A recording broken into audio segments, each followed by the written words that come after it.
Good catch. Sorry, I almost missed Catch. that. Hey, noties. Just having a little volcano. Welcome, everybody's here. Welcome to our Noti Gang members, and we're getting started. Let me just retweet this. Kind of talk about I'm just doing my little tweet here. Going to talk about gun safety, technology, and saving kids' lives. We are live. Talking.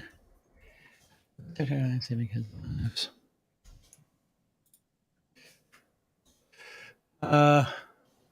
Join us. And invite Palmer Lucky. I gave Palmer Lucky the link to come in live. Joking.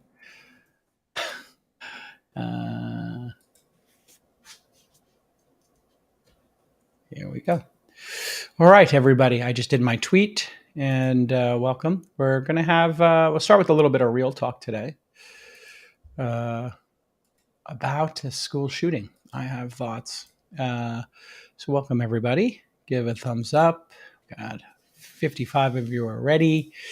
Sharing the link out, and yeah. How's everybody? Yeah, more Palmer Lucky. Palmer Lucky's not coming on the show, but we are going to release the Palmer Lucky episode. I talked about it Monday here. I guess I talked about Monday. Think so? Monday? Days have no meaning? Well, I found the clip. Yeah. I think actually one of the Noti Gang members found the clip and sent it to producers at thisweekinstartups.com. So thanks for the assist. And I listened to my clip. I was a little heated, but I thought, did you watch that clip, Molly, by chance? I haven't seen it yet. Oh, okay. Are we going to play it? To you. I guess we could play it. Yeah, we could. Yeah, play it send here it. I feel like if it showed up in our Slack, I missed it. Yeah, well, and we're going to release that as an episode, mm-hmm. but I had to prepare my response to it. So I guess we could talk about that. Right. We could actually play it. Actually, you know what we'll do is we'll play that clip. We'll play the This Week in Startups clip of what I said at the end of today's show to tease the Palmer Lucky that will be on the All In. That'll be a perfect way to do it. Perfect. Okay, so Nick, just make sure you have that queued up, and we'll talk about that. Okay, copy. There we go. Oh, woo! Look at Nick. Look at that. There you go. There's a general. There's your yes, general. Boss. Mm-hmm. Not looking for that, but copy's a good one. Copy's good. Copy's good. I like that. Copy's good. Yeah. Copy that. All right, everybody. So let's get started. In 3, 2. Hey, everybody. It's Wednesday, but it's a sad Wednesday. We had a school shooting again yesterday. 19 elementary school kids murdered. 2 adults murdered. These were 3rd and 4th graders. By an 18-year-old with an AR-15. Couldn't have guessed that, I guess. I don't even have to read the sentence to know it's going to be an AR-15 style weapon. Yeah. These literal killing machines, which seem to be so freely available, that when combined with, one can only assume, mental health issues, we get this incredibly toxic tragedy that keeps reoccurring here in the United States. This all happened in a small city in Texas, Uvalde, I believe is how it's pronounced. Uvalde. Yeah. And this is unbelievably frustrating. I thought Steve Kerr, did you see Steve Kerr's statement on Twitter yesterday? Yeah. Instead of talking about the Warriors versus Dallas game, he said, I'm not going to talk about the game. I'm just going to talk about how frustrating it is that 90% of the country wants reasonable background checks for guns. Not talking about banning guns, just reasonable background checks. 90%. 90%. And then we have, I guess, a 50-50 split in the Senate, and 50 people on one side refuse to approve what I believe is called HB 8, which is supposed to be it's named a bipartisan bill. So here we are. Why are we talking about this here? Well, because it's important to us as parents, it's important to all of you. And there's some technology here that people are talking about. Technology is not going to solve this kind of problem. It can reduce the number of deaths in children. There's been a lot of great work on all the different categories of ways kids die. But I bring it up, Molly, because I know you and I care deeply about this because we have kids in schools. Yeah. And, every couple of years we go through this. And I think it's important for us to have a discussion about it here. There is no technology that's going to stop this from happening. These weapons are so powerful that even if you had armed guards at the front of schools, you would basically be involved in a shootout. And best case, 50% of the time we might be able to stop people if it was an even fight, 50-50. A lot of times, candidly, the police themselves are outgunned. They don't carry this level of armaments on their hip. They tend to have them in trunks of every other car or something. But this is just absolutely mind-bogglingly frustrating. And I think a dialogue needs to occur. It's important for all of us to have this dialogue. It affects every American. We need to have this dialogue about not banning guns, because we know that's not going to happen in this country, given the Second Amendment and how slowly the Constitution works. But like cannabis, like gay marriage, we should be able to have some correlation, reasonable correlation, between what the majority of what the country wants and what our representatives do. And so I've been on the back channel talking with affluent people, people with power and money and status, about some fundraising around just helping maybe get the Republican Party off of the NRA, because it really is a money issue. The NRA, which is kind of waning now, but it just had a ton of money previously to buy off these representatives. They're kind of waning now. They've got their own problems, but we do need to have a path forward here. We definitely do. Yeah. This is going to feel like a little bit of a side note, but I would encourage everybody to read this Adam Gentleson book called Kill Switch. It's about the filibuster, and it's about the history of the filibuster and how it has been used and how it was created. And it is incredibly enlightening. And the book opens with Gentleson himself was the chief of staff, maybe, for not Harry Reid, the guy who was maybe it was Harry Reid. And the book opens in the aftermath of the Sandy Hook shooting. And at a time, and these poll numbers remain the same, when 70 or 80% of Americans and up approved, universal background checks and common sense restrictions on the availability of weapons like the AR-15. And the Republican Party has been a wholly owned entity of the NRA for decades. That's just the simple fact. And the filibuster works such that nobody even has to stand up and filibuster, right? They just sort of like signal, nobody has to put their name on it. They just signal silently, we're going to filibuster this, and then the bill dies. And so it opens with him in the office with Sandy Hook parents and Harry Reid, I think. I may have the name wrong. As this bill dies, and there's not a thing that they can do about it. Not a thing. Yeah, crazy. So we're literally turning to private fundraising and technology to solve a problem that really is about the fact that we don't have a functioning government. There is some dysfunction in the government in very specific issues. It feels like some issues we do okay with, but my Lord, this polarization, whether it's Trump or social media or some combination of it, but we do need to figure out a way to solve for, I don't know, pandemics, guns, immigration, women's health, abortion. Like maternal mortality, like education. Just a small cohort of things really be clogging up the system. The HB8 summary, none of this seems to me, and I am a gun owner, so I'll just put that out there, and I believe that people should have the right to own a gun. I don't know if they should have the right to own certain types of guns or unlimited guns or magazines, but I have personal safety issues, obviously. I'm a high-profile person, and I am trained by literally a CIA person. I'm not anti-gun. Was trained. I'm from Montana.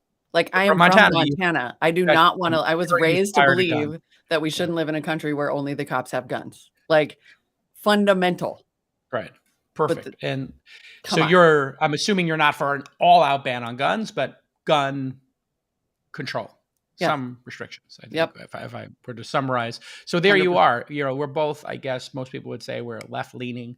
Maybe you further to left than me. I might be considered more of a moderate. I don't know where you put yourself on the spectrum today. It's kind of hard to do now. I feel like it literally depends on the day. And also, like we're politically homeless because like, honestly, I look at, where we are today. I look at all the failures to pass gun control legislation and I'm like, oh yeah, that was Democrats, right? Remember the Clinton years, remember the and it was Democrats not being willing to kill the filibuster, to be clear, right? There's like this one specific thing that they've allowed to break the Senate for 100 years. But yeah, like I am at the point now where I'm just like, am I just an anarchist? Like, yeah, it's hard to put yourself on a spectrum when they keep taking issues that we thought were on one side and throwing them to the other and abandoning certain things. And it used to be, Republicans didn't believe they believed like religion shouldn't have anything to do with politics. And then they embraced like hands off of everything. And then they went full, eventually. Or they were not into big spending. And then all of a sudden Trump spent more than anybody. So I believe unquestionably, I will say this, and I will not back down, that in my lifetime, the GOP has become a death cult.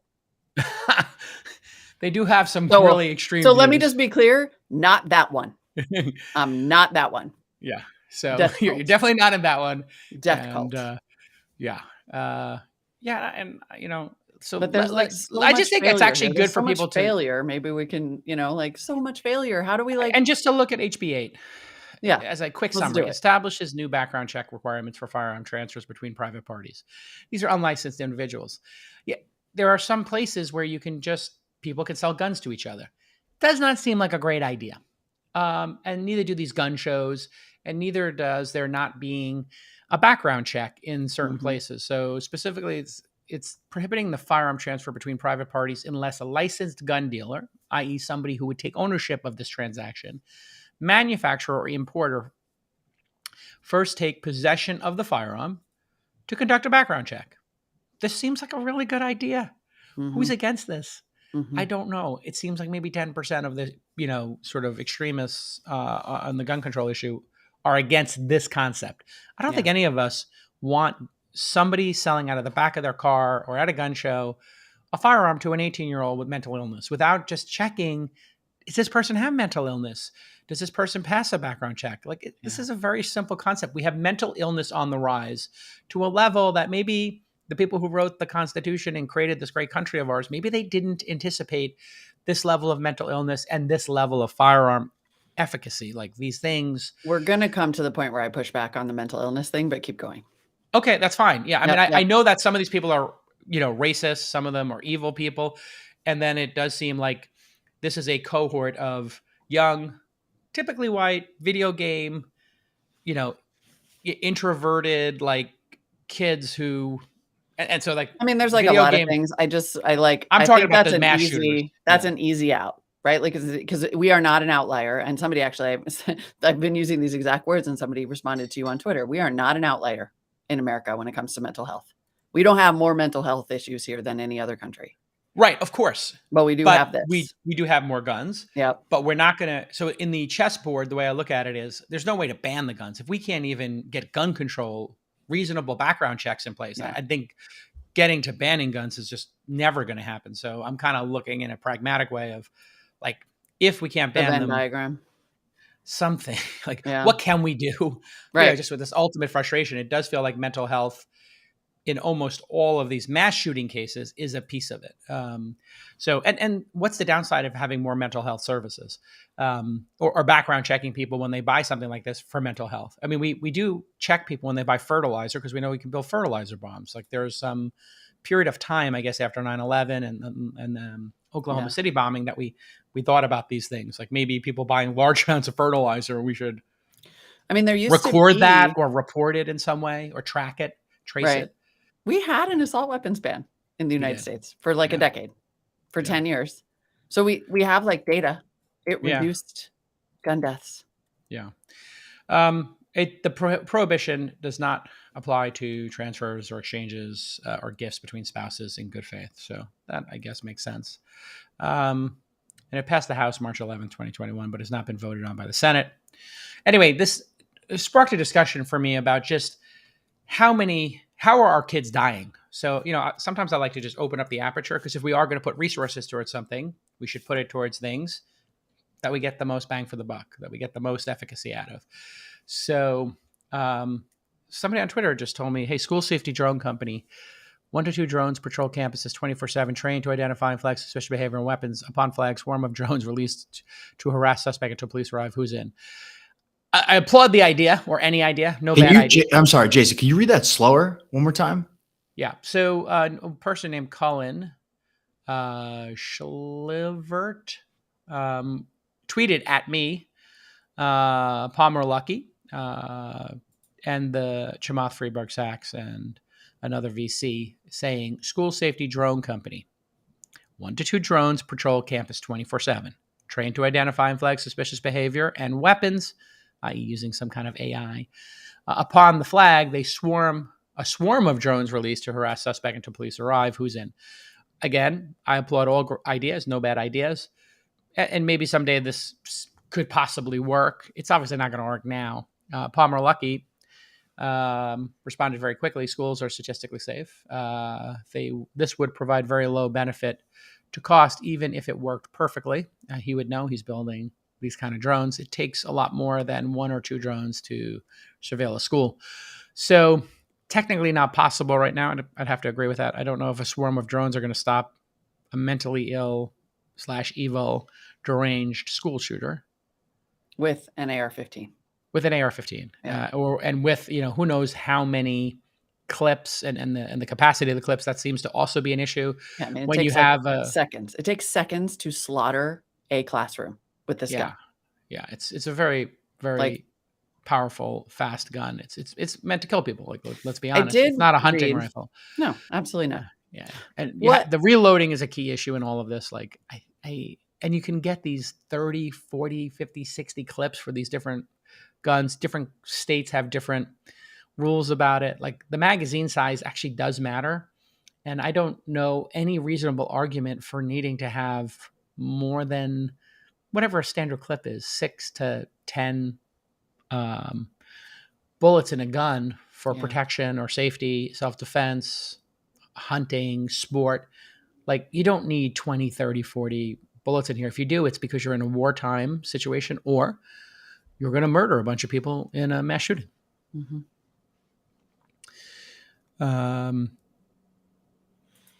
There are many startups that have that are doing some good work in this area.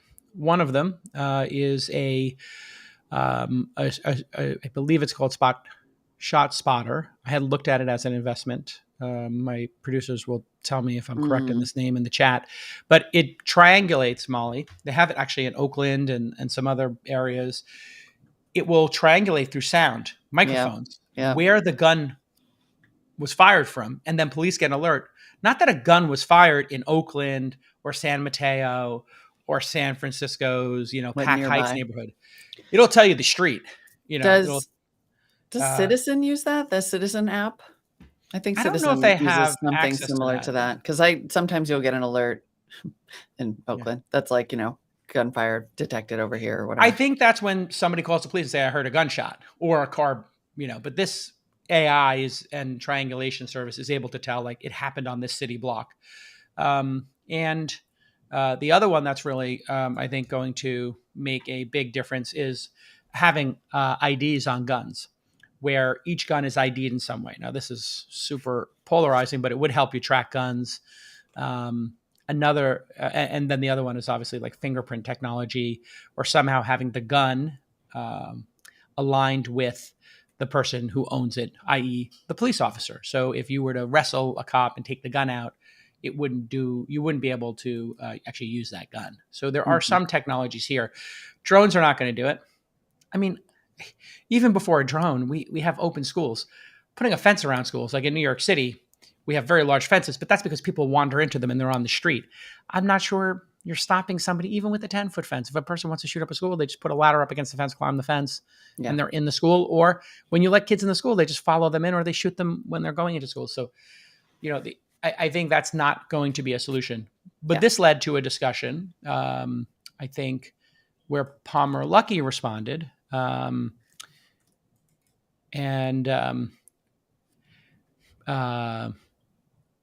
Companies have built products that do things like video and stuff like that, but the timelines don't work. So he knows what he's talking about when it comes to countermeasures.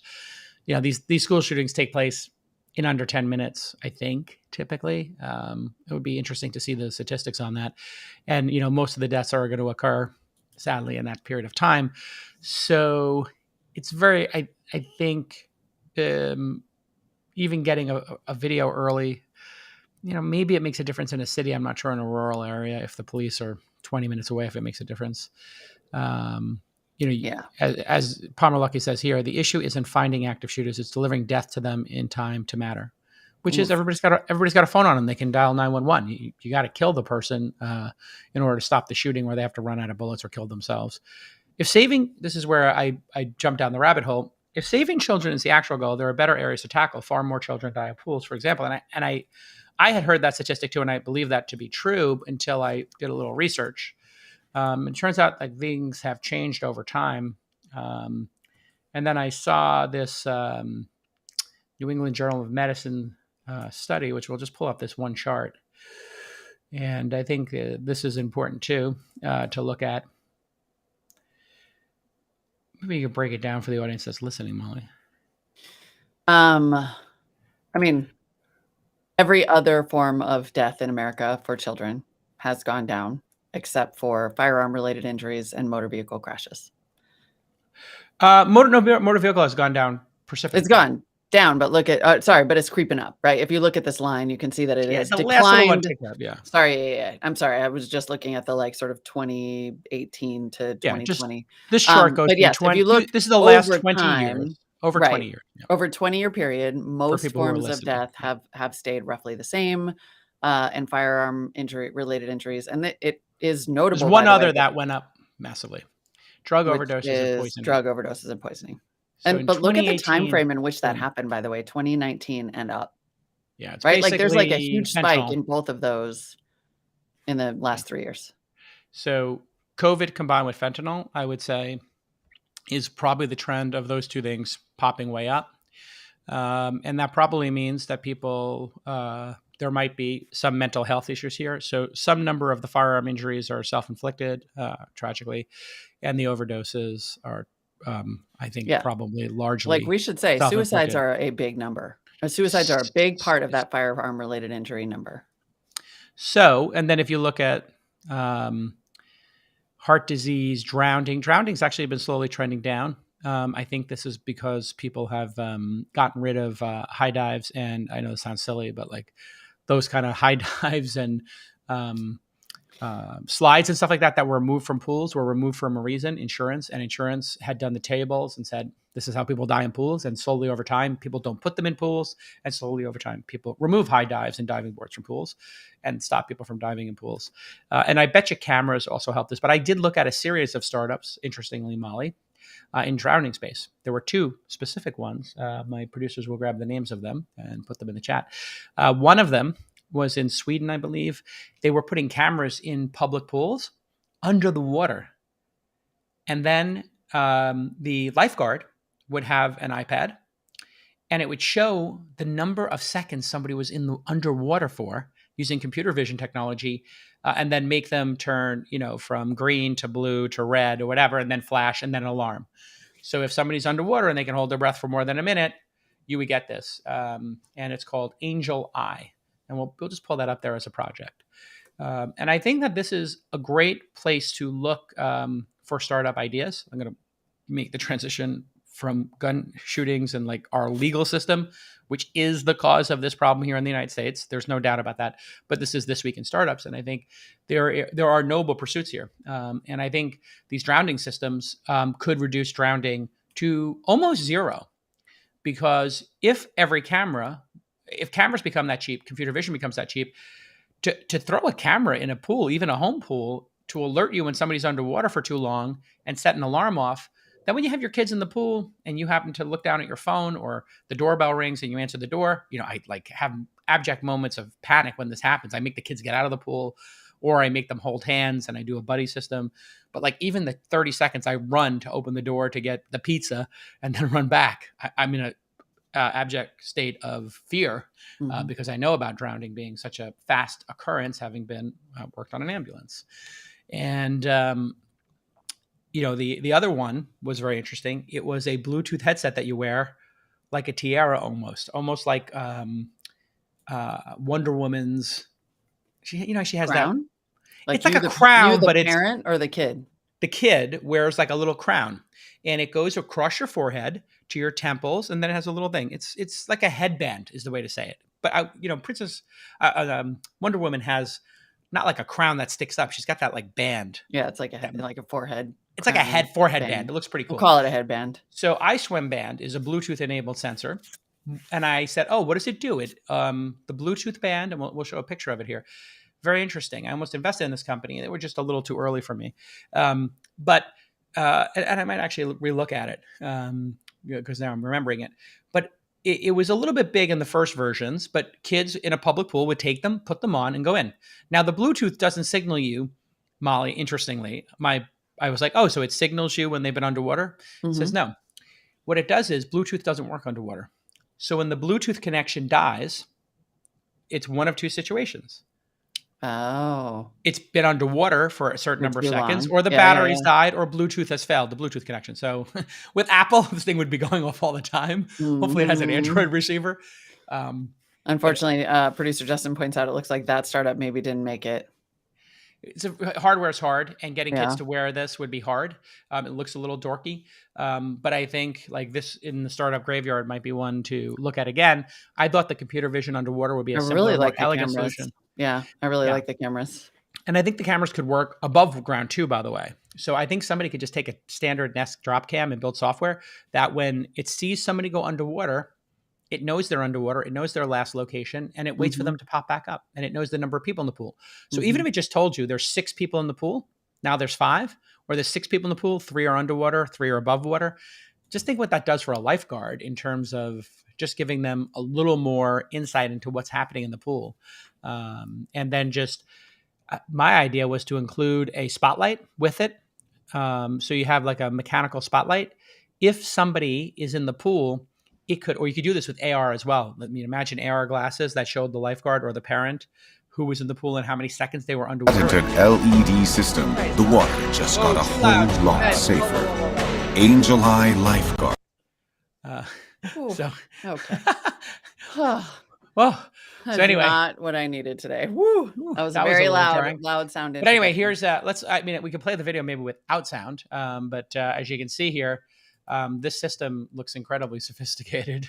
Sorry to note. I'm terrified now. I know now I'm terrified. Like, no, I am. I mean, I have to say, I know you mentioned this and I sort of agree. Like maybe we should just move on to other, I'm having a hard time with the cognitive dissonance right now of like all of the ways that we keep kids safe in this country, except the one, right? Yeah. Like this is a hard turn and I'm struggling with it. Like I have to be honest. All right. Because it's sort of like, that's great. We should definitely keep kids from dying in pools. Yeah. But like, I think this might not be the right tone for today. Okay. If that makes sense. Does that make sense? I'm not trying to be critical. It's just sort of like, if that's an incremental improvement, and it is, and I would be curious. I thought, like, what do you think? Well, what I was thinking was, I think we need to have a frank discussion of all the ways kids die, and then rank them, and then systematically go after them. And firearms is number 1 right now. Right. So firearms is number 1. Cars are number 2. Right. I think self-driving's got that covered. If we get self-driving cars, it's very hard for them to crash into each other. And then fentanyl needs to be addressed. Yeah. And I was just making the point that like swimming is something people are actually working on. And but I'm not. But I mean, my intent is for people to actually be educated that despite the fact that people perceive drowning to be more than guns is actually just past, and who knows if it will stay that way, cars, but cars are going to continue to get safer is my gut. And so it will be by far and away, guns will be the number 1 killer of kids, but probably. Which honestly is almost the only time, right? Like, and it's so far away.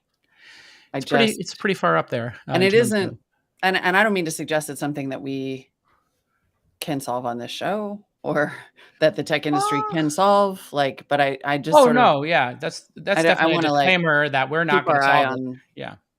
the solution is going to be some sort of reasonable legislation and the tracking of these guns. I do think the technology to track the guns is a big piece of this, because if we knew where all the guns were, that would be a pretty good start. And an assault weapon ban. Let's be honest. Like, yeah, I don't know why people need to have that level of assault weapons. Yeah, it doesn't make any sense. No, they're way too powerful. So anyway, I wanted to talk about this. I don't know. Maybe other people don't. Or maybe you don't. I don't know. I know. I mean, I think we could talk about it. I just think like spending a whole bunch of time on solving drowning when we know, when you look at this chart and the difference between those two, it's like, it doesn't feel relevant, and a bunch of kids just got slaughtered. And so like, if we can focus our energy, and God help us, if somehow startups could help, then let's focus them on, let's only talk about fucking guns. Like, cause it is crazy. Well, and the reason I bring this up is I think there's a misperception. So the reason I brought up drowning, and that drowning could go to zero, is that technology can solve that problem. So I think actually as we wrap this segment, I'm thinking through this from like first principles and looking at, and in real time. I'm not trying to call you in real time, right? Like you're processing this in the moment. We all are. Like, and here's my thinking: there is a misconception in the world that like drowning occurs more than the firearms. Do you think that's a real misconception? Because it is. I thought it like a weapons company. Well, no, like 10 years ago, I've heard people say that. I had never seen the statistics, and I am a very well-read person, and I had studied this space. And if you look at firearms, they've always been 3 or 4x the instances of drowning, and I think this is doing it on per 100,000 or something. Sorry, my eyesight, I can't see the left hand or axis, but I think it's deaths per 100,000. Per 100,000, yeah. Yeah. So you're talking about, is that say 1 death per 100,000 approximately for drowning? And then for firearms, it's been around 4 and then spiked up to 6 or something. Now, of course, these statistics are going, when there's a mass shooting, it's going to affect this, but it's still 4x, 5x, 6x. It's now 6x. Yeah. And so I think where I've come to in having this discussion, I think it's a productive discussion, and I'm sorry that somebody in the chat room felt it was disrespectful, but I think this is actually very productive. I think there's a lot of misconceptions in the market right now that problems can't be solved, and that some problems are bigger than others. Lesson 1. This is the number 1 killer of kids now, guns. Yeah. Some from suicides, some from shootings, some from shootings and crimes, right? This is all shootings put together. So we obviously could break them down. And then there might be different approaches to each one.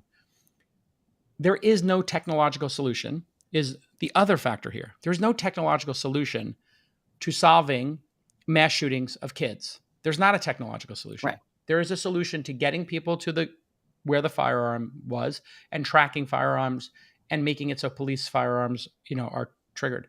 So that was the other thing I wanted to sort of unpack here, is that there's this belief amongst people. So false belief number 1, drowning is more and guns are not a major issue. Guns are the number 1 issue now. They've exceeded cars. Issue number 2, technology won't solve it, right? We've gotten to that point. You got to it faster than I did. Number 3, the other things on this list are in fact being solved and will be solved by technology. So that's another revelation I just had in this very moment. We could see drowning go to 0, and we could see car deaths go to 0 or relatively close to 0 with technology. It's not going to happen with guns. Yeah. It's just not going to happen. And it's not going to happen either with fentanyl, actually, now that I think about it. If people are, I don't know, there's a technological solution to fentanyl overdoses. There is Narcan. What is that stuff called? There are some really interesting drug-based solutions. Like there's ketamine, and then there's one that starts with an L, but they're not necessarily technology specifically. Yeah. There's Narcan, which actually is saving 75%. So that is, I guess, a technological solution. So that reverses 75% of overdoses in San Francisco. I think is the latest number. So we have like 9 a day, and 2 are fatalities and 7 recover. So it's about 75% right there. Yeah. And there are testing strips. So for people who are taking pills and thinking they're taking Xanax or whatever, you can actually test. So that is another technological solution. But it seems like there are 2 issues here that are spiking. Both of them have to do with mental health. Both of them cannot be solved with technology. Both of them need to be solved with our government.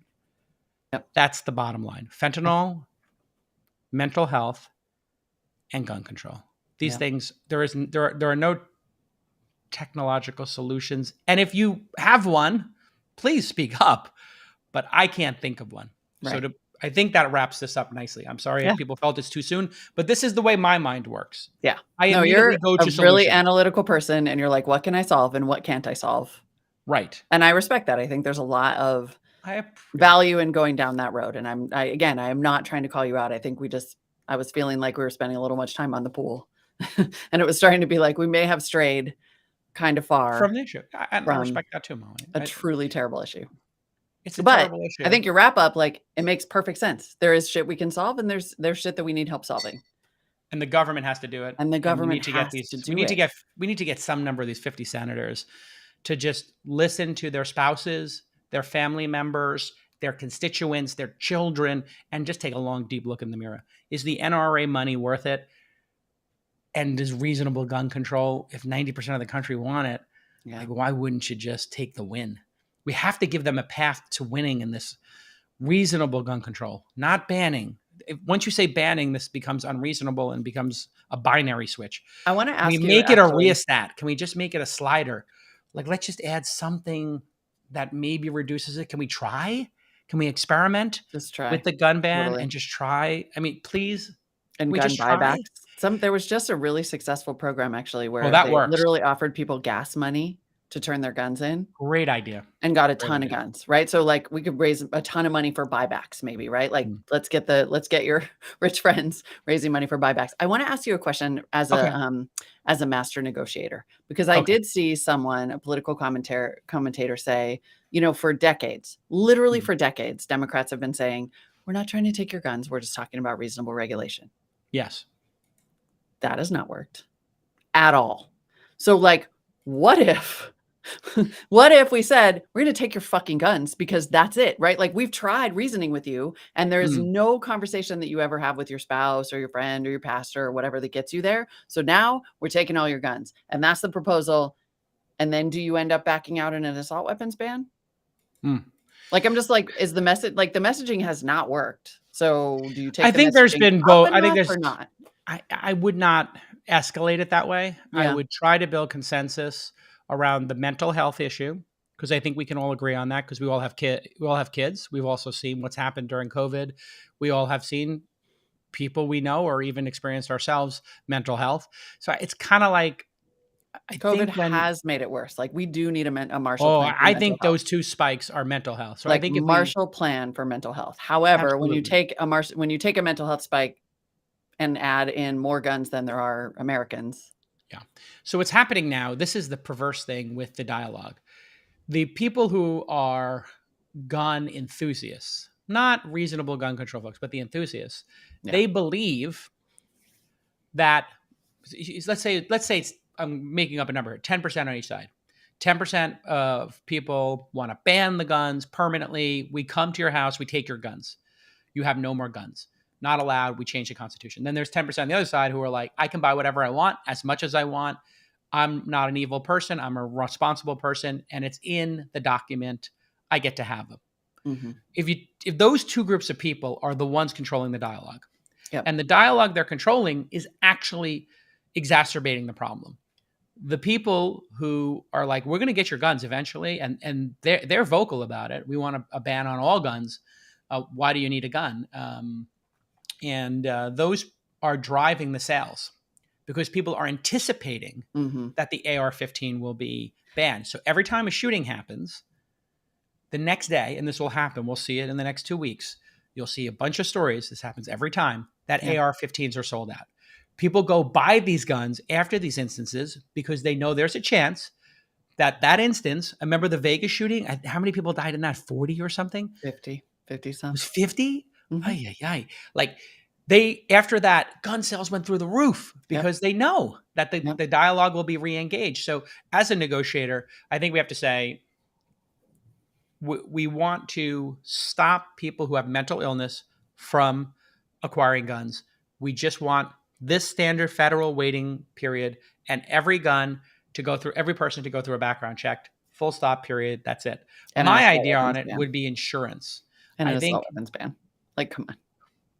Come on. Yeah, that would be the next piece. And, if we could get there, I don't know that we can get there. I think the other possibility is we create an organization that is not called the NRA. It's called Responsible Gun Ownership. Mm-hmm. And we create an organization called Responsible Gun Ownership or Responsible Owners, right? Gun Like Owners. RGO. Yep. Mm-hmm. RGO. We start RGO, Responsible Mm-hmm. Gun Owners. This is how I would do it. We fund it with $250 million. Mm-hmm. And then we go to the 50 people who are on the right and then some of the people on the left and say, would you like to rejoin Responsible Gun Ownership? Here's the manifesto. 1, 2, 3, 4. Nobody needs 30 clips. If you want an AR-15, you have to insure it.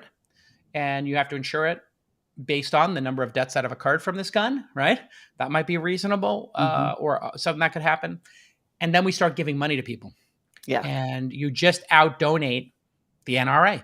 Now you're talking. And then like a Republican has to say, am I taking, $250K from the NRA or $500K from responsible gun owners? National Rifle Association sounds like a bunch of maniacs. Responsible gun owners sounds like the one you want. And then when you go, totally. boom, Now we're talking. And then RGO sets up a fund for buybacks. Absolutely. Because some of what's going to happen is even if you have background checks and even if you have, there are so many guns now, that it's like, it's hard to stop the back of the truck sales. So you start a huge fund and you take donations. Yeah. Because, I always think about, there's like Mothers Against Drunk Driving. It's considered one of the most effective political campaigns in American history. And it was literally framing on that one. Think about the framing on that one, because they were like, our kids are dying. Yeah. And we are not having it anymore. I mean, drunk driving was like not illegal. And Mothers Against Drunk Driving came in and they were just like, nope. Yeah. Moms. I mean, you're going to argue with your mom? Right. Hey, I'm not arguing with my mom. She's here. Right. She's in the other room. She came to town. I'm going to hit you with my slipper. And you better, she's like, somebody said you dropped an F-bomb on your podcast. God, here we go. So here, you want to punch it up? We somehow incorporate in the RGO the word parents. So yes, responsible gun owning parents. You got GOP though, unfortunately. It's kind of a good troll. It kind of is. RGOP. Somebody help me. Somebody in the Mothers for Responsible Gun Ownership. Parents for responsible gun ownership. Mm-hmm. Parents for responsible gun ownership. Something like that. That would do it. If we did parents. Yeah. And it has to be a lobbying organization. I mean, I think that's the mistake, right? Because public pressure does nothing in this country anymore. Post Citizens United, it's the money. In fact, somebody in the chat even said, like, figure out a way to turn gun control into a money-making opportunity, and boom, we're there. I have another solution here. A friend of mine, he liked a certain asset and he decided maybe he'd buy it because he liked it. I mean, Colt is a company, right? They make the AR-15. Am I correct? I think AR-15 is the brand name of Colt. Now, Colt is a company, right? Colt is a company in the world. Yeah. Colt. Company. Maybe your friend wants to buy that instead. Well, divest one. Start there. So who owns the Colt company? Like, is it owned by? It's a 167-year-old. Is it public? Company. It's not public. Yeah. Dennis Velux is the CEO. It's in Hartford, Connecticut. It's a subsidiary of a Czech holding company, Colt CZ Group. So it's not even a U.S. company. Czech CZ Group has revenue of $6 billion. And it's got a bunch of subsidiaries. So on February 11th, the company announced it would have $220 million. Sorry. $220 million. Why don't we just buy Colt? Let's buy that. Why don't we offer them $300 million for Colt? Great. And then we just go to the Colt product line and we take the AR-15 out and we leave the other guns. Yeah. And then we have Colt. If you want to buy a Colt gun, you have to buy a lock. You have to buy a lock. You have to go through training. No, I mean, like, we make it fingerprint locked, right? Like, we high tech the shit out of that thing. It's fingerprint locked. You have to go through training. It has to be insured. Let's just buy Colt, and then you just keep buying these things and taking them off the market. Love this. Love it. I think that would be an easier solution. I mean, I would just talked about putting $500 million. Like, if we could just buy a piece of Colt, buy a controlling interest, or if this company owns it, if this Colt CZ Group is publicly traded, which I can't tell if it's publicly traded. Let me just type in the word stock at the end of there. Colt CZ Group stock price. And then you'll find out if it's publicly traded. Okay, it is a publicly traded company. The ticker symbol is FRA6QS, whatever that means. And it doesn't even have a market cap here. So anyway, I found there are probably other. It likely trades on a foreign exchange. Got to be trading on foreign exchanges. But it's always the problem with these foreign exchanges that you can't calculate because they're the floats are different. The amount of shares available to the public can be different. So AR-15s, it looks like a lot of people make AR-15s. So there's that. The question is how do we buy Colt and make an AR-15 that's better? That's like, fingerprint secure. Anyway, I mean, just keep buying the companies. Just keep buying them. I really want to validate the idea of at least trying to find some solutions because honestly, it's so hopeless feeling right now. Like it feels so hopeless. Like this is a problem that's been happening for 5 decades. Like my entire adult life in America, my entire adult life in America. This has been happening. And we didn't have it when we were kids. The 70s and 80s, this didn't happen. 90s, it really this started happening like. When did Columbine happen? That was the late 90s? The assault weapon ban, and then the assault weapon ban expired in 2004, and pretty much every major mass shooting since then has involved an AR-15. Yeah, or at least since like Tree of Life Synagogue. Like, so anyway, I think we're just like we're trying not to feel hopeless. That's what we're trying. Yeah, I don't feel the need to explain my position on wanting to talk about it. I'm absolutely think all discussions about this issue are great. Anybody with great ideas, bring them to the table. Let's go. I understand it's maybe the timing is a little bit off for me to immediately go to solutions. I want to go to those solutions. I have a partner in life, and sometimes I don't know if you've ever had this dynamic, Molly, where a partner you have, there's a problem, and you come in and you have solutions, and they're like, "I'm not looking for a solution. I'm looking for a hug or something." This is such. Like a constant relationship conversation. Like literally it's a refrain in my relationship. It's like, do you want me to listen or solve? Yes. Like, and we'll ask each other specifically because otherwise like immediately it's like solve. And listen, I would spend. Which one are you? Are you default listen or default solver? I can. Or you like flex? I know it doesn't seem like it, but I can annoyingly be default solver. I think you're default solver for sure. Yeah, I'm default solver for sure. I mean, journalist / turned investor / broadcaster, you're a default solver. Yeah. I am and I unknowingly ultimate default you need to do solver. this. You need to do this. You need to do this. Yeah. I mean, I'm the ultimate default solver. And like, I've had to retrain myself that not everybody goes to solution. Like, and it was just my training, like working on an ambulance, being a black belt in karate, having this experience that I grew up with was something tragic happens, take action. Yes. And so when you're running up to a car accident or somebody's on the ground, like the first call I ever went on the ambulance was somebody had been stabbed right above their heart. That set my brain up for when there's a tragedy, take action. And we had to go in and put the mask pants on that person and, cut their members only jacket, which I'll remember it like it was yesterday. Oh my God. This Italian guy had been stabbed in a fight over a girl outside of TJ Bentley's in Bay Ridge, Brooklyn. 3rd Avenue and 71st Street, I believe. And he's wearing a members only jacket. And his whole chest is like, there's blood everywhere. And guy on the ambulance says, cut the jacket. You have shears. They're incredibly sharp, but they have a little round circle at the tip of them so that you can take your shears, and not stab somebody with them. Right. But you can just zip right up their jacket or zip right up a pair of jeans. They cut like that. Wow. So I shear his jacket and I cut the arm of his jacket because we can't get it off of him. So I'm just shearing it off. We just open up and I shear his shirt. He goes, "Oh, my members only jacket." I remember like it was yesterday. Oh my God. The EMT in charge turns around, puts his hands on the guy's shoulder, looks him dead in the eyes and says, "Guy, you got a lot more problems than this jacket." And like my heart just sunk. And then when I got the shirt off, I kid you not, like a public school water fountain that, just dribbles water out. Oh, Jason. Droop, droop, just like every heartbeat, just a little bit of blood. Droop, droop. And they were like, this guy's not making it. And we had to put the mask pants on him, which is a blood pressure cuff that was created in, I don't know if it's World War II, but when you have lost so much blood, they put these blood pressure cuffs, mask pants on your legs, and we blow them up like a blood pressure cuff. in order to take the blood in your legs and send it to your organs so we get another 3 or 4 minutes to get you to the hospital. He was saved. We saved him. It was the first call I ever went on. My brother Josh's second call as a firefighter. His second call. You want to take a guess at what that was? I mean, I know this story, and you should. 9/11. 9/11. I know. A family of service. And it's the way I'm wired. So for folks who are still grieving, I want to be clear. I would spend 3 hours talking about solutions to gun control. I just wanted to get us off the swimming pools.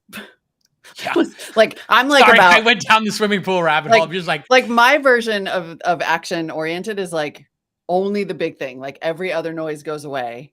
Yeah. And I like laser in on the one thing. And then when anyway, yes. I think this is what's making our pod work, is that you and I are slightly different. Yeah. And we have these like very engaging discussions. I think this is a very engaging discussion, and everybody gets to listen into it. What do we pivot to now? Because this is going to be an even harder pivot. So no matter what, it's going to be an awkward cerebral pivot. Maybe cerebral is a way to go now. Actually, mental health. And cerebral is perfect because we have a massive mental health crisis, and companies that are just trying to go ahead and come in and vulture right off of it. Okay. So we've been. So I want to preface this by saying our producers have been up on this story for weeks. A month or longer, particularly over producer a month, Rachel, over a month. Cerebral is a mental health startup that provides telehealth subscriptions to Adderall and other stimulants. It has recently been probed by the DOJ over its prescription methods. Now, if you're like under 30, you have most likely gotten an ad, evidently, like on TikTok or Instagram or anywhere for a telehealth prescription in the last year, because all these regulations were loosened during COVID. And actually, both anecdotally and I think scientifically, there were a lot more diagnoses of ADHD in kids, because once kids went home to remote learning, whatever ADHD they had all of a sudden was like rendering them non-functional, right? Because if you have an attention problem and then you're trying to learn on a screen and school is suddenly the world's shittiest TV show, like forget it's brutal. Yeah. I mean, and also being in a room with other people who are paying attention will make you pay attention more. Yes. So there's like a peer effect, just like going to the movie theater and not taking your phone out and not talking might be slightly different when you're in a movie theater with 100 people than when you're home watching a movie. You might very much talk to your partner or whoever else is in the room, and you might very much take out your phone, right? So there is some peer impact there as well. Yeah. So these diagnoses were going way up. The telehealth regulations were loosened, and companies came in to, let's say generously, fill the void, including this mental health startup Cerebral, which was prescribing Adderall, Xanax, other controlled substances. Yeah. Xanax is a highly addictive, deadly product. Like I know somebody who overdosed on Xanax. It's very dangerous.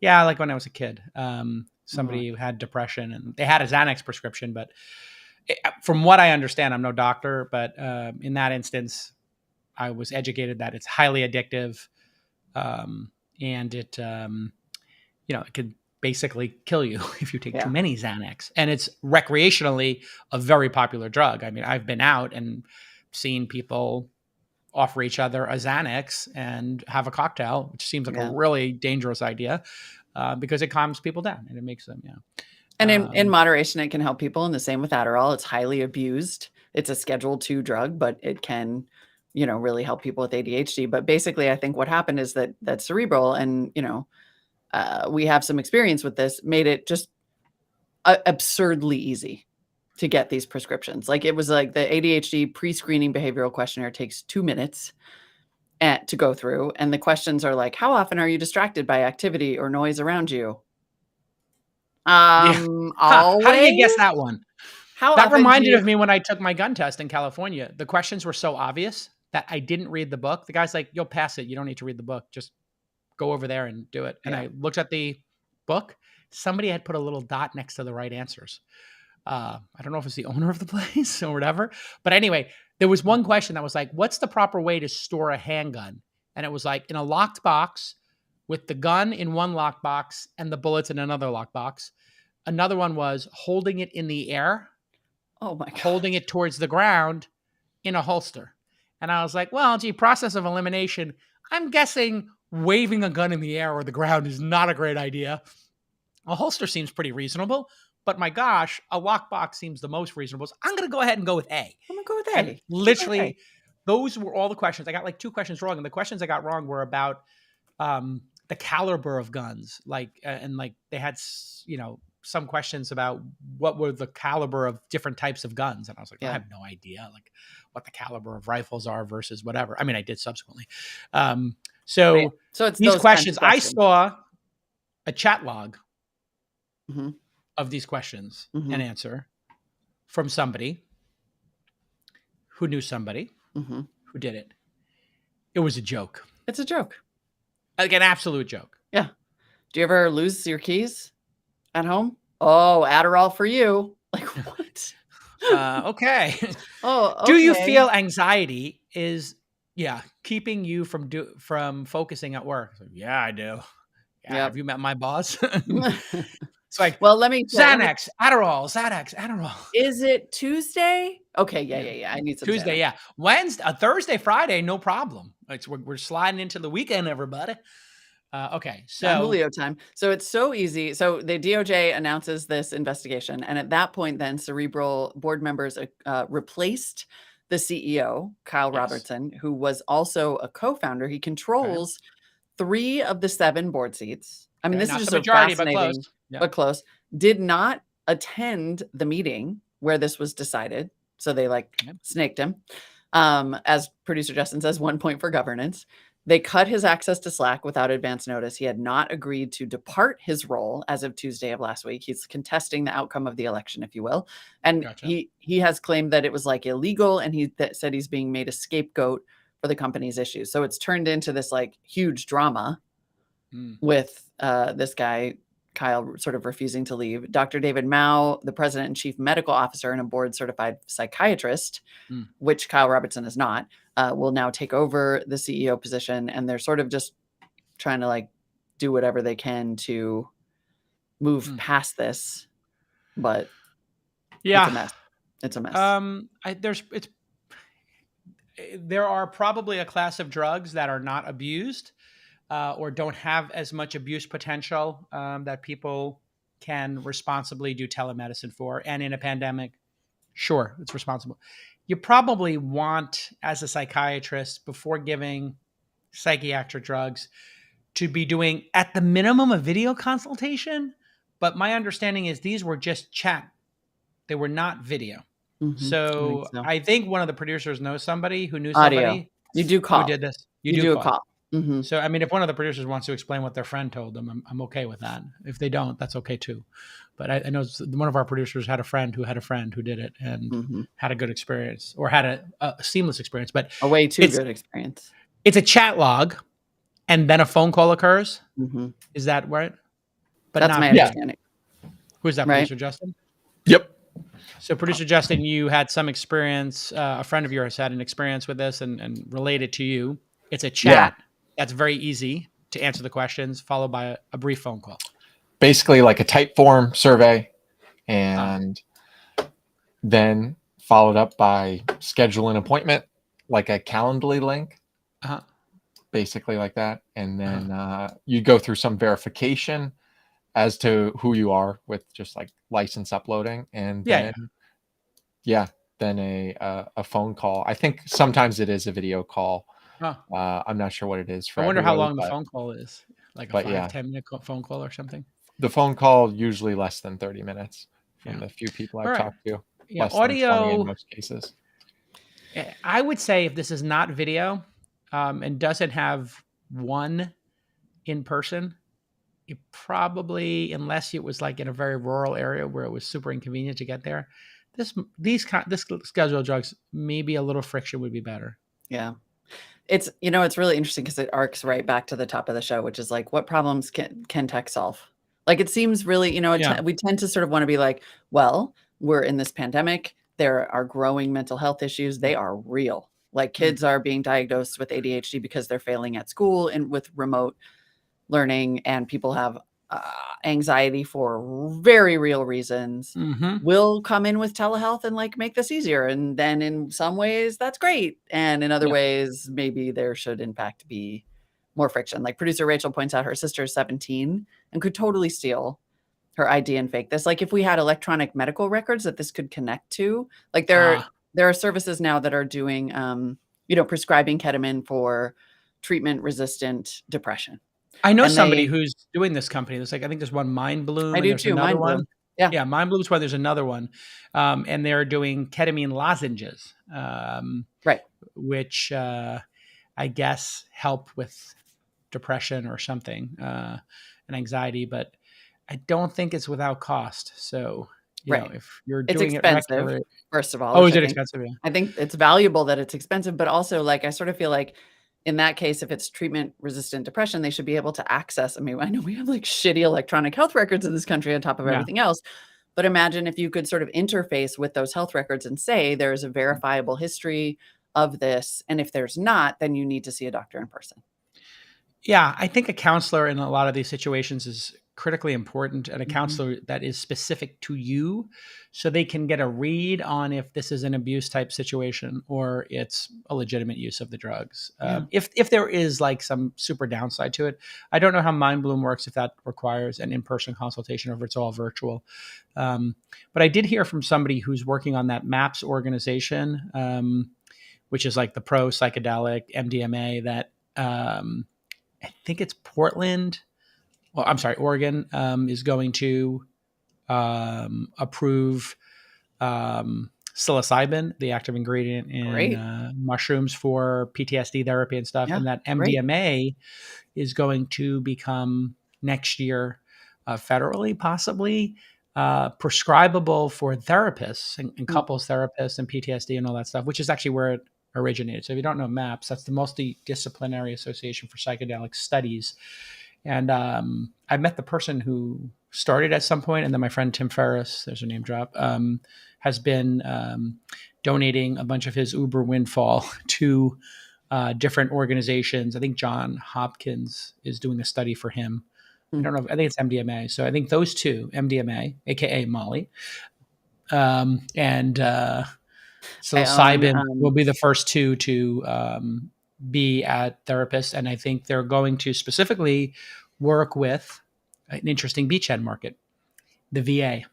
Yeah, great. Because we have all these PTSD soldiers who saw horrible things in war. And it turns out, some of these psychedelics and MDMA can help them in therapy resolve issues. I was talking to a friend who's working on these studies. They said can be 10 times faster to resolve these issues because people can access their emotions. And if you're suffering from PTSD and you're a tough soldier, it might be a hard nut to crack. It might take 10 years of therapy. And they said it's unbelievable, Jason. You might have somebody in 3 sessions process the death of a friend or, a horrible instance. So I like to keep an open mind towards this stuff, but this one seems a little bit maybe taking too much friction out. And if it was for, we had a company that was doing people's hepatitis C and, UTI medications. And so if that's embarrassing and it's a pain in the neck for a woman to go to the doctor or a male to go to the doctor for ED medicine, those kind of things, sure. That doesn't seem like Xanax where you could die from it. There's a valid use of Xanax. There's abuse of Xanax. I mean, it's pretty obvious here, folks. There's a drug called, I was looking this up because I talked to a startup there's a drug called Ibogaine, which is a member of that psychedelic family. Yeah, Ibogaine is like another plant medicine. And what not ayahuasca. No. Not psilocybin. And much like mushrooms, right? It's in that family of psychedelics, but they say that it can interrupt the brain loop of opiate addiction. Yes, I did hear about that. I think is so fascinating about all this is I'm obsessed with the sort of the physical part of neuropsychology, like talk therapy. There really are literally the grooves that get carved in your brain. Yes. And so no matter how much you talk, the idea about talking about it is that you can regroove. But some of these medications that enable neuroplasticity smooth out the grooves. It's literally physical. We think of the brain like it's not a physical thing. It's part of our body. It's literally physical. And I'm like obsessed with this as a topic. I just think it's so interesting and makes perfect sense as an area of study that you don't necessarily need to get through an app. And a ton of, and startups have a role to play here, because a lot of these drugs are going to need to have some delivery mechanism around them. So there are therapists who need to be trained in this. And there are settings. So if you've read Michael Pollan's great book, A Whole New Mind, highly recommend it. He talks about set and setting. Yes. So the setting and the context of this and your intentionality are absolutely critical. That's why, like, just doing massively psychoactive drugs and going to a rave is like one experience, like, oh, look at the pretty lights. But that's not going to be the experience of being in with a therapist saying, hey, this traumatic thing happened to me. It makes me sad. My friend died. My mom and dad didn't love me enough. Whatever your trauma is or whatever issue you're going through, he's very clear that, having some intentionality and the setting and the context and the process that you go through. Also, the dose is super important. That's the reason this is actually so important, that we come up with back to having a functional government and a legal structure here. If you take too much or too little, these things don't work, or they have unintended consequences. So, somebody taking this Ibogaine, is it called? Ibogaine. I mean, who knows? Like, one unit of Ibogaine, might do nothing. 5 might be absolutely perfect for dealing with your opioid addiction, and 10 might make you more addicted. Who knows? Like, these are very powerful, drugs that need to be studied. And that's where legalization comes in. I really think, like, there's like this fentanyl thing is a super drug that kills people, but then the other things would give people a path who want to use or are in the loop. It would give them a path to get the experience of getting high and forgetting about their problems, but maybe incrementally work towards resolving their problems. And if they only have one option, which is a $5 or $10 hit of fentanyl on Turk Street, here in San Francisco, like, what have we done? We've just routed people to the darkest outcome. And that's, I think, the problem with San Francisco is they've really incented everybody in the country who is addicted to this to come to one location for the least policing and the lowest price.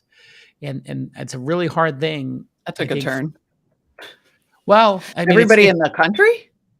It turns out I think it's something like 80 or 90% of the people who are addicted to fentanyl in San Francisco and in those shelters and everything are not from San Francisco. Wow. We are importing them because anybody who is addicted knows there are certain places in the country that are permissive, and certain places, if you go score fentanyl, you're going to be in jail. You don't want to be in the South and like be smoking fentanyl on the street in Alabama. I think the cops are going to tackle you and put you in jail for 6 months. Whereas, like, where can you do it out in the open, and where can you steal out in the open? From Walgreens, and get a bed and get services. So if you pay for something, you might get more of it. And it turns out the price of drugs is directly correlated with policing. Higher policing means your drug dealers, and listen, and some of them are victims too, I get it. Because the drug dealers are off the street for 3 weeks, you have to hire another drug dealer. So now you're paying for 2 drug dealers, your cost goes up. So the reason when you have no policing, the drugs become 100 times cheaper, 10 times cheaper than they do in places with serious policing. Like to deal drugs in Japan, like, you're going to jail in a Japanese prison, which is not pleasant, for 10, 20 years. If you do it in Singapore, you're going to jail for life. So the cost is so high that the drugs are extremely expensive, because to be a drug dealer means you're going to jail risking for life. Your life. Totally. I mean, you're literally going to get put to death in some countries. And so I'm not advocating for that, but having no cost means costs become extremely attractive to an addict who only cares about the next hit. That's just how pernicious the drug is. So, with startups doing this stuff, I think having the one thing I like about this story, if I'm being honest, is that the president is a board certified psychiatrist. Now, the new guy. The new guy. Well, was he with the company before? Yeah. The new CEO. So they did have somebody. So, they did have him. Yeah. I mean, there were probably always benefits to this. It's just like, it was too easy. It was too easy because you're incentivized to then get an $80 a month subscription, right? It's like a private healthcare. I bet you the other I bet you they're paying the doctors on consultation. And that could also be a problem here.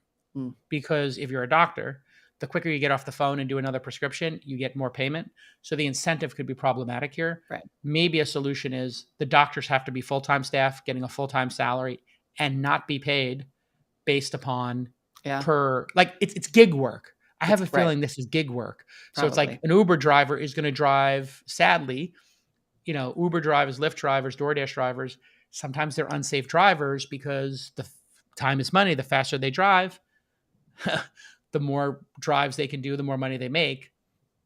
And so there needs to be some guardrails on that, which is why they are checking people's speeds.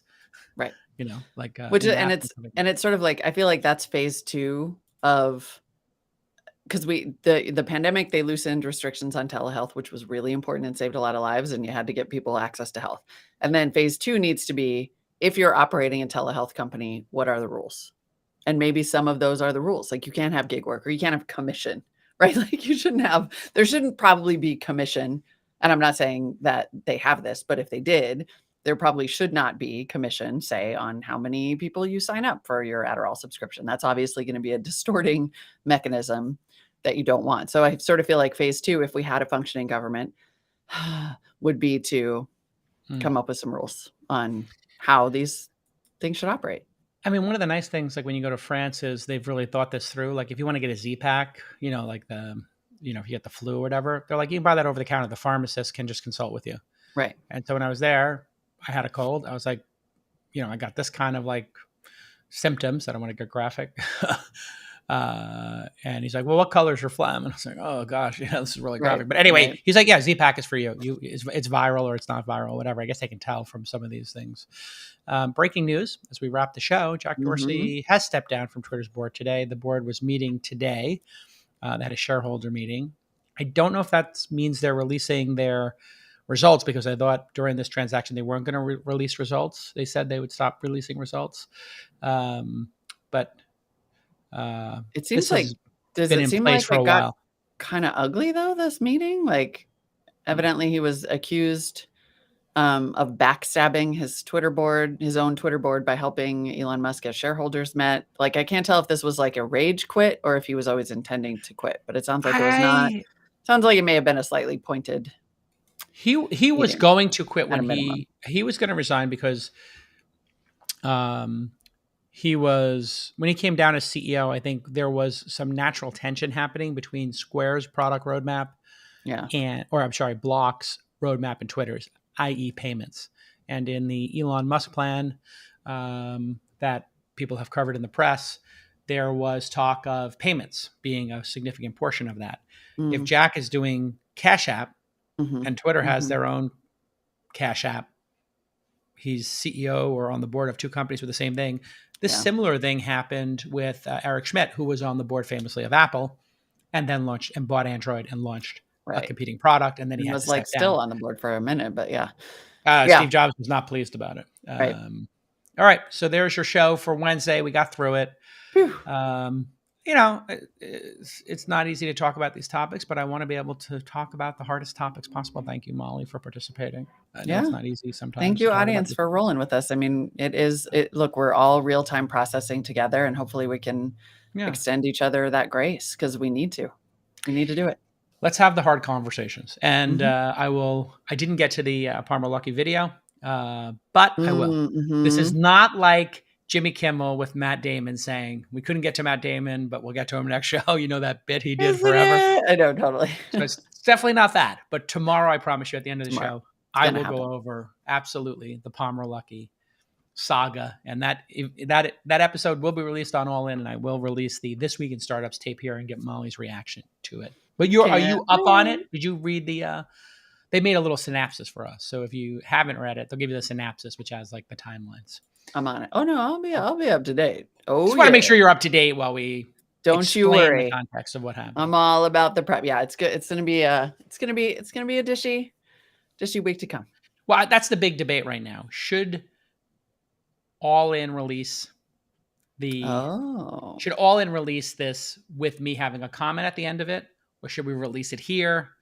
I don't feel comfortable releasing it without me giving some context because I don't think people understand what actually happened. Nick, do you want to chime in on this? What you think is the best solution? Should a neutral third party give the context?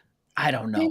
Producer Nick, what are your thoughts So on what the right way to do this is? Because I think it's a very exciting moment. I don't have a problem releasing the Palmer Luckey all in talk. Yeah, you got it. I think it's kind of like a really exciting moment, and I thought it was a really exciting resolution. And I kind of feel like maybe now Palmer and we're not besties, but I feel like maybe we could talk to each other, and that's a good thing.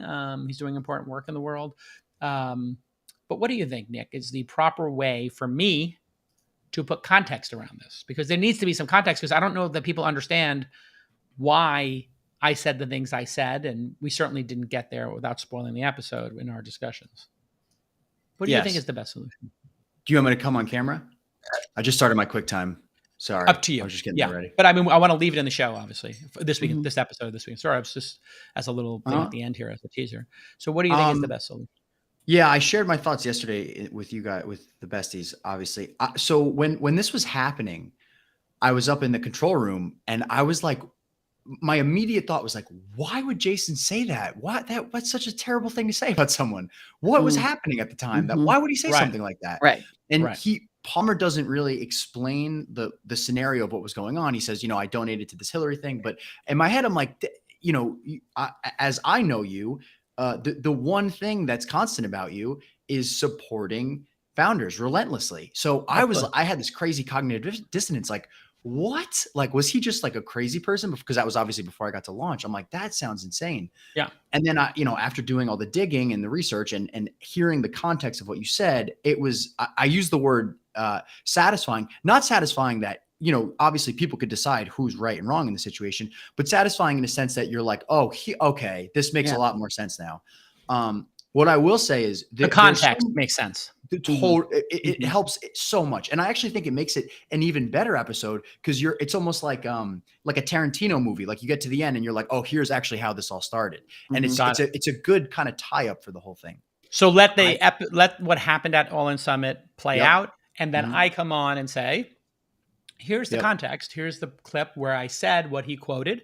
Yeah. You can decide for yourself if he represented that properly. And here's what I was referring to. Exactly. Bullet point, objective bullet points from third-party sources. Yep. Not in my opinion. So here is what third-party sources said about the instance. And here is my words. Yeah. Unedited. Specifically, I mean, you'll see this in the clip. I don't think I'm really spoiling anything, but Palmer says in the thing something about you. He's like, you said I don't care about my family, or you attack my family. So that's a little bit of a mischaracterization of what you said. And I mentioned in All In yesterday, I'm like, he could have that could have been an honest mistake out of rage, or he could have been doing it on purpose. I don't know. But essentially, so evoking somebody's family is an intense thing to do.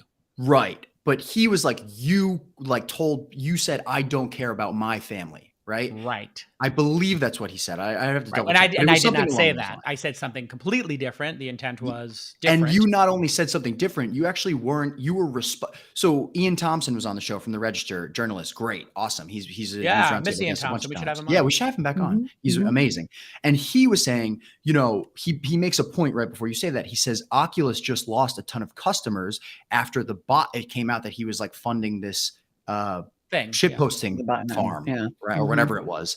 And you then say, like, this guy, like, if you're in this position at this company, you need to, you clearly don't care about your coworkers. You don't care about their families. You don't care, but you were responding to him saying that they lost these customers, right?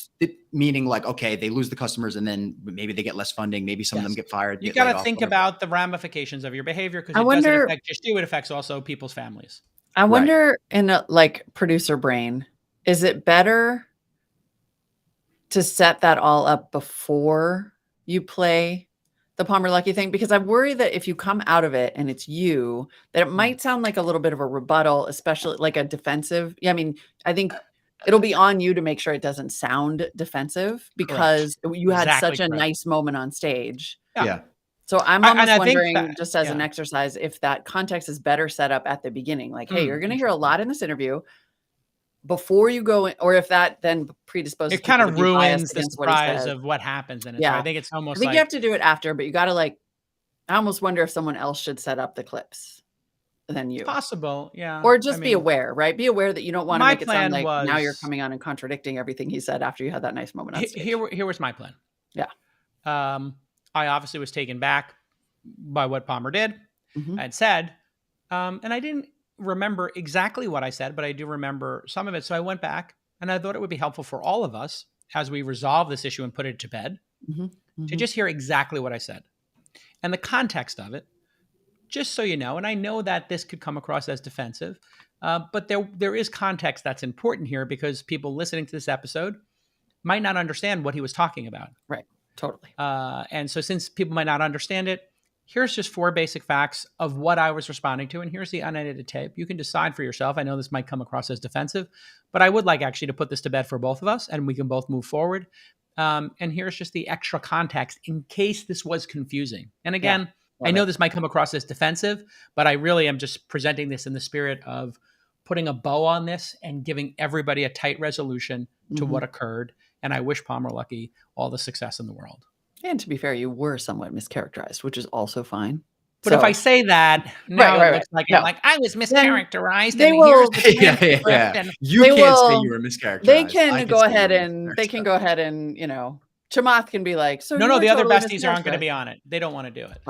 They don't want to come on with me for the rebuttal or I wouldn't even call it a rebuttal. I would say the explainer. They don't want to come in for the explainer. It's just context. It's just context, but I don't think I think I'm going to do it. You just said it is perfect. And by the way, Jason, I trust you to do this by yourself and make it unbiased because I've seen you do this before. You're good at that. You are. Yeah, so I mean, I don't think it's a problem. I never put out there that like in a 1,400 episodes, this is going to be like a perfect, tight, review thing. It's a live show. Yep. I give my initial reaction. It's subject to change. And obviously I'm not right. I'm exploring topics like we did today. Today's show is a perfect example. We're exploring topics. For some people it was too soon. For some people it's just right. And we can disagree about that. And listen, if somebody pulls the tape from 20 years or 200 years, yes, some things might seem peculiar or people's opinions might change over time. We have any one of us who has been broadcasting for the better part of our adult lives has pissed someone off. You think? Yeah.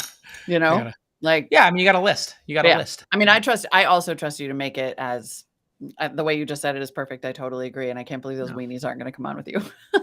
Well, I think for them, they don't want to. I'm like, Team Jason. Well, no, they were Team Jason. In fairness, no, they were great. We'll hear that they really very much came to my defense, which was great. Yep. Unnecessary, but delightful and fair. I think they were fair about it, especially Freeberg, which I think people were kind of taken back that he had that really high level of emotional intelligence. But Freeberg also is his point of doing the podcast. He said this many times on the air is he wants people to be able to have hard discussions. And think from first principles and move forward as a society. So he felt like that was the ultimate example of that, of people with differences, agreeing on something that's more important than their differences. Like our differences over Hillary shitposting and Trump are not as important as protecting Taiwan or Ukraine or the country from all kinds of terrorist and other attacks. Their children. Or children, right? So the person has, I believe this, Palmer Luckey is obviously absurdly talented. Perhaps he's a savant, a genius level talent. I don't know, as an entrepreneur. I mean, Oculus and then Andrel. I mean, this is not a coincidence that he's able to do what he does.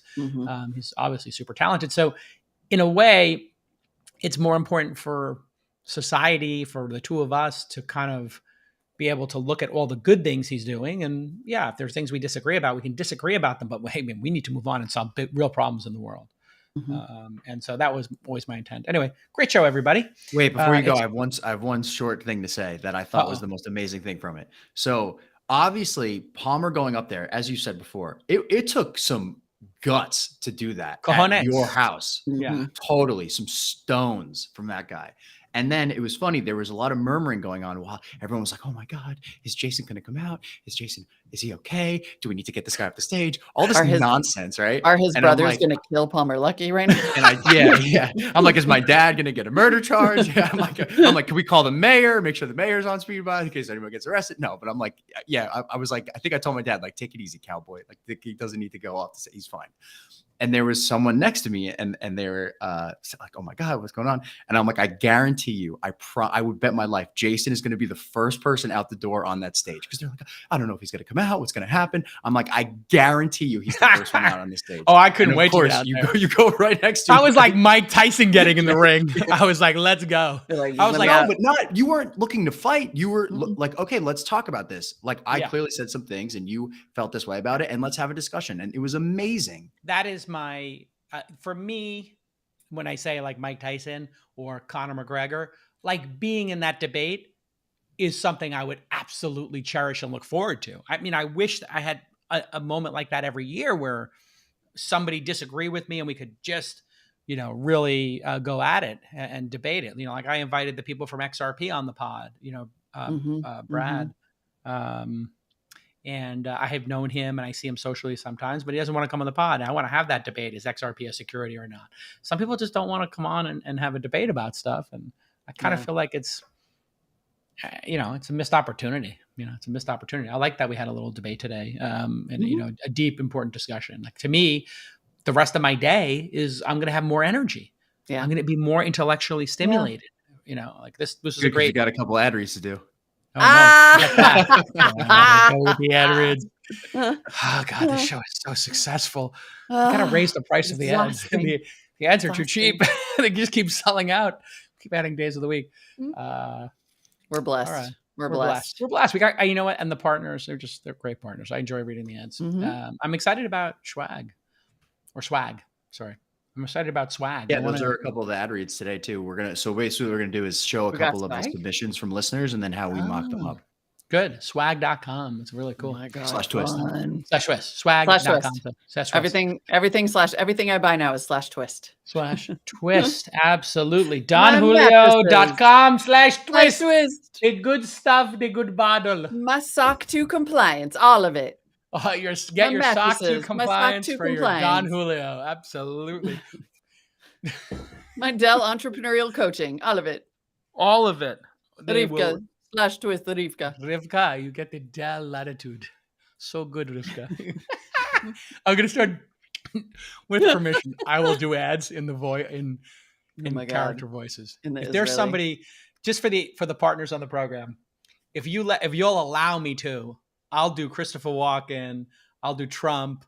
I'll do Adam Newman. I will tear it up with. I'll do Jordan Peterson. There's young men who they drink too much, Don Julio, and they think they're going to take over the world and do Office Space. Okay, Molly, don't be triggered. That's the problem with women today. Women are always raising red flags when there are none. Too triggered, Molly. When there are okay.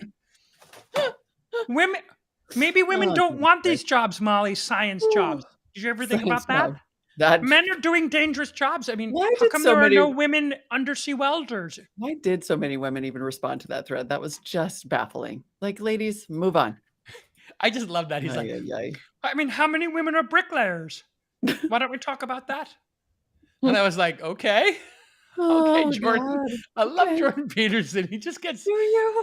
I do. I just love the fact that he feels he's got to protect the incels in the world. I mean, someone had a great take on Jordan Peterson, basically saying like his content on the internet, no matter where it's found, works like the YouTube algorithm, where you'll see, like, my wife the other day showed me a video that she's like, look how amazing this is. And it was a Jordan Peterson voiceover. I'm like, what the hell is this? But you know what he was talking about? He made a great point.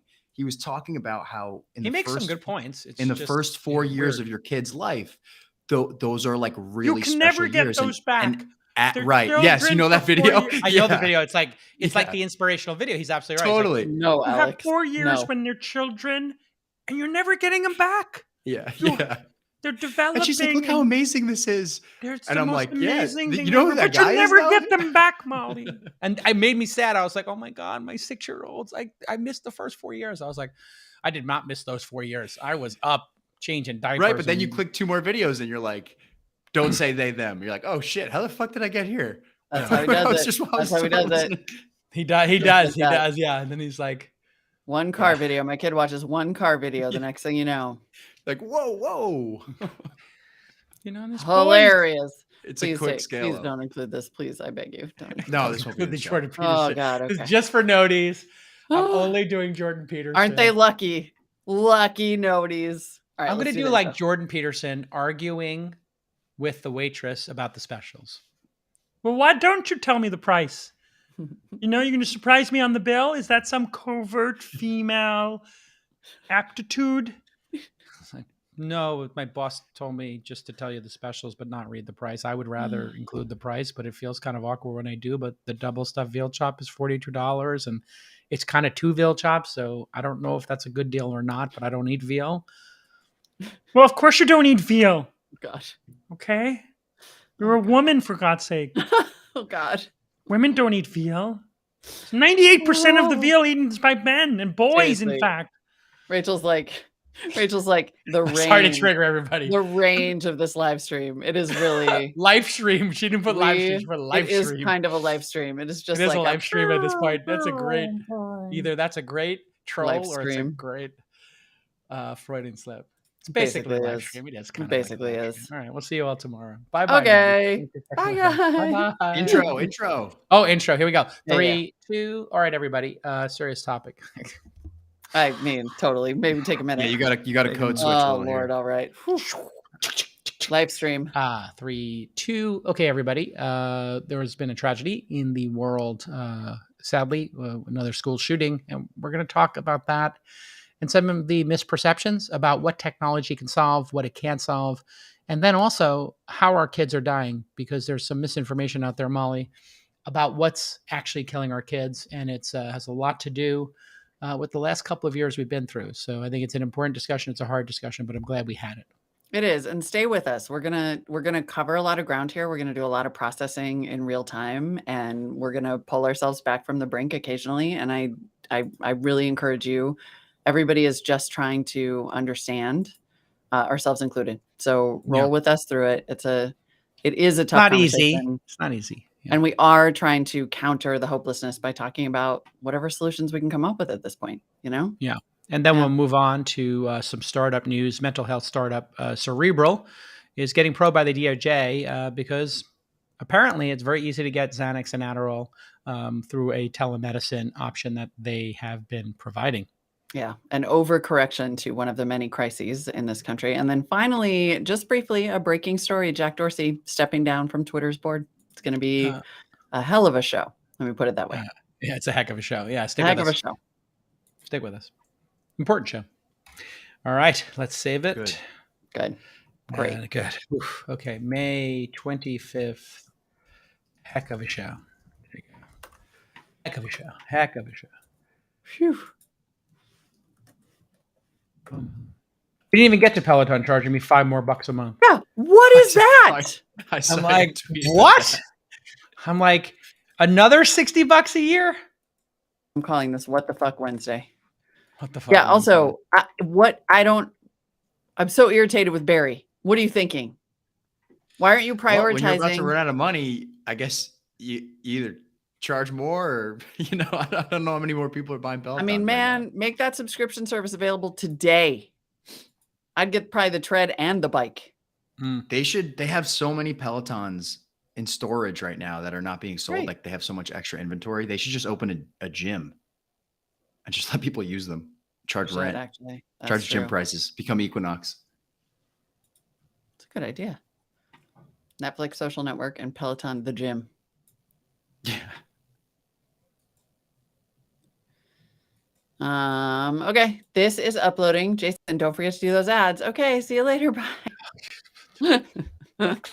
I'll send you a link, Jason. Okay. Thanks. Bye, guys. Bye. Got me